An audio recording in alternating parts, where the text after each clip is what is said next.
and I'm 6 years old, which means small, fast, and always asking questions nobody is ready for. Today I want to ask a question to all of us.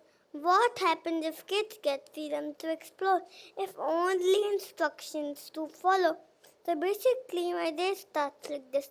Wake up, Revansh, brush your teeth, wash your face, eat breakfast, sit nicely, drink your milk, then school starts.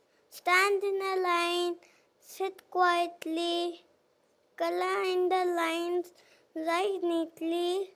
Then I come home, keep your shoes there, wear this t-shirt, wash your hands, don't jump on the sofa, sleep now.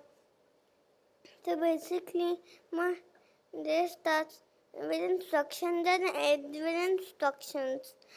I feel less like a child and more like a tiny toy with no holidays. But do you know something? When kids get freedom, magic happens.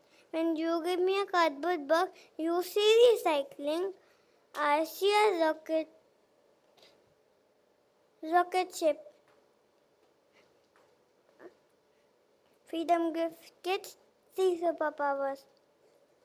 First, we learn to think. If my tower falls, I can fix it. Second, we learn confidence. Third, we learn joy, and joyful kids learn better than worried kids. I have an idea for all of us. Maybe child like me don't need more instructions to follow. We need more time to ask questions. We need more time to imagine. If we are trusted to explore, we become brave. We become future inventors. Thank you.